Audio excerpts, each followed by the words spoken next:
Hi అందరికీ నమస్కారం. తెలుగుదేశం పార్టీకి అలాగే జనసేన పార్టీకి వైసీపీకి మధ్య ఒక వ్యత్యాసాన్ని ఇవాళ చాలా స్పష్టంగా మనం చూడొచ్చు. తెలుగుదేశం పార్టీ నుంచి ఒక ముగ్గురు ఎమ్మెల్యేల మీద తీవ్రమైన ఆరోపణలు వచ్చాయి. ఒక ఎమ్మెల్యే దగ్గుబాటి ప్రసాద్, ఆయన ఏం చేశాడు? జూనియర్ ఎన్టీఆర్ని బూతులు మాట్లాడారు. రెండో ఎమ్మెల్యే ఆముదాల వలస ఎమ్మెల్యే కూన రవికుమార్ గౌడ్, ఆయన ఏం చేశారు? ఎవరో ఒక మహిళతో మాట్లాడుతూ ఆయన అసభ్యంగా మాట్లాడారు అని ఆరోపణలు వచ్చినాయి. అంటే ఒక హెడ్ మాస్టర్తో ఆయన జూమ్ కాల్ తీసుకున్నప్పుడు ఆమెతో అసభ్యంగా ప్రవర్తించాడు అనేది ఆరోపణ. ఆ హెడ్ మాస్టర్ ఆరోపణ చేసింది. దాని మీద సాక్షి పెద్ద ఎత్తున హెడ్లైన్ వార్తగా ప్రచురించింది. ఆ తర్వాత ఇంకొక ఎమ్మెల్యే, గుంటూరు ఈస్ట్ ఎమ్మెల్యే, ఆయన కూడా ఒక తెలుగుదేశం పార్టీ క్యాడర్లో ఉన్న ఒక మహిళతోటి ఫోన్ కాల్లో, అంటే లైవ్ వీడియో కాల్లో ఆయన ఏదో కాస్త అసభ్యంగా ప్రవర్తిస్తూ దొరికిపోయాడని చెప్పేసి మరొక వార్త. ఈ మూడు అంశాల నేపథ్యంలో వాస్తవానికి చంద్రబాబు నాయుడు గారు దీన్ని గట్టిగా మాట్లాడారు. ఆయన ఏం మాట్లాడారంటే, ఆదివారం ఉదయం పార్టీ ముఖ్య నేతలతో జూమ్ సమావేశం నిర్వహించిన చంద్రబాబు ఈ మూడు ఘటనలపైన నివేదిక ఇవ్వాలని రాష్ట్ర అధిష్టానాన్ని ఆదేశించారు. ఎమ్మెల్యేలు కేంద్రంగా తలెత్తిన పలు వివాదాలు, ఘటనలపైన చర్చించారు. నేతలు వ్యక్తిగతంగా చేసే తప్పుల వల్ల పార్టీకి నష్టం కలుగుతుందని మండిపడ్డారు. చిన్న విమర్శకు కూడా అవకాశం ఇచ్చేలా వ్యవహరించకూడదు.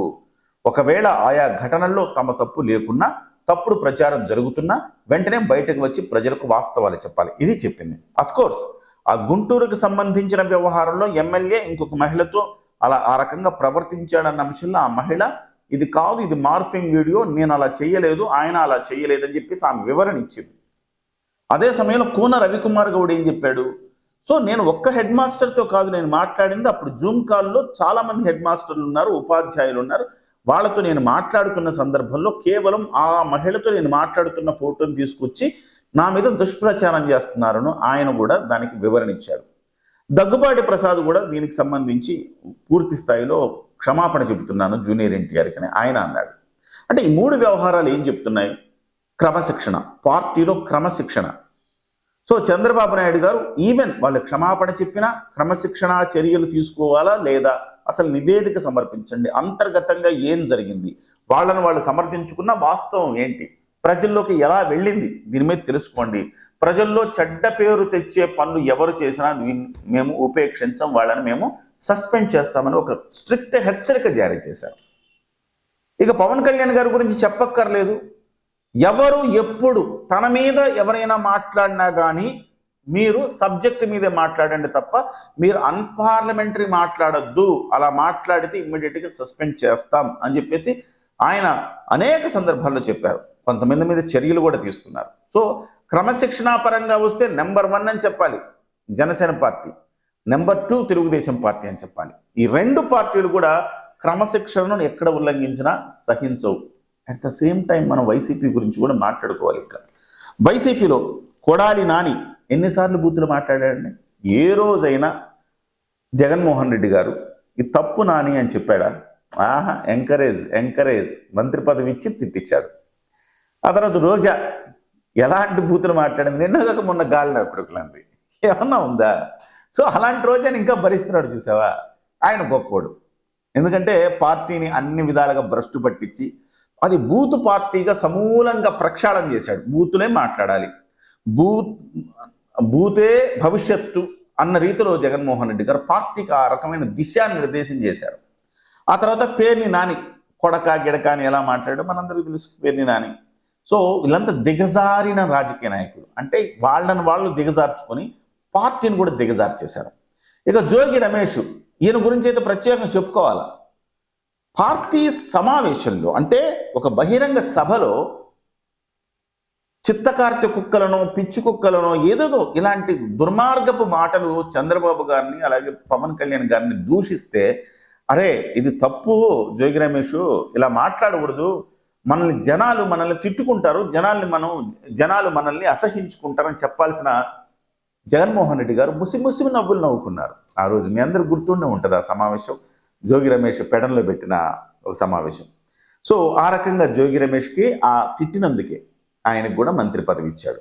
సో ఎవరైతే తిడతారో వాళ్ళని ఎంకరేజ్ చేసి, వాళ్ళు తప్పు అని చెప్పడం పక్కన పెట్టి ఎంకరేజ్ చేసి మంత్రి పదవులు ఇచ్చారు. సో కొంతమందికి మంత్రి పదవులు ఇచ్చి తిట్టించారు. సామినేని ఉదయభానును కూడా తిట్టమన్నారట. అనేక సందర్భాల్లో ఈ చర్చకు వస్తూ ఉంటుంది ఈ అంశం.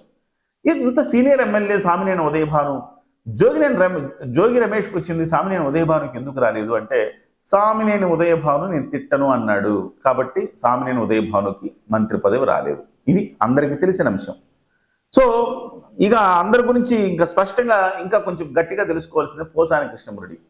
ఎన్ని బూతులు మాట్లాడండి పోసాని కృష్ణమురళి. చివరికి సంబంధం లేని మెగా ఫ్యామిలీ, సరే నీకు పవన్ కళ్యాణ్ అంటే కోపం, కానీ మెగా ఫ్యామిలీ ఏం చేసిందా, నీకు టికెట్ ఇచ్చాడుగా చిరంజీవి గారు, టికెట్ ఇచ్చి ఇలాంటి యూజ్లెస్ ఫెలోని కూడా ఒకసారి నిలబెట్టాడు కదా. అంటే నేను ఇది అన్పార్లమెంటరీ కాదు, ఇది యూజ్లెస్ ఫెలో అన్నా నేను అంతే. ఎందుకంటే పనికి రాని వాడు, దీని అర్థం నేను అన్పార్లమెంటరీ వాడట్లా. సో పోసాని కృష్ణమురళి లాంటి వాడిని అంత ఎంకరేజ్మెంట్ చేస్తే పోసాని కృష్ణమురళి ఏం చేశాడు, విషం గక్కాడు ఆ ఫ్యామిలీ మీద. అలాంటి పోసాని కృష్ణమురళిని తీసుకొచ్చి నువ్వు FDC చైర్మన్ చేస్తే.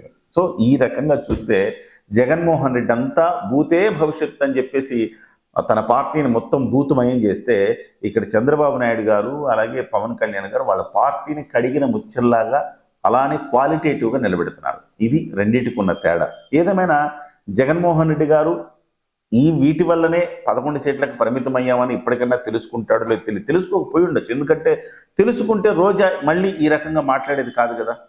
కాబట్టి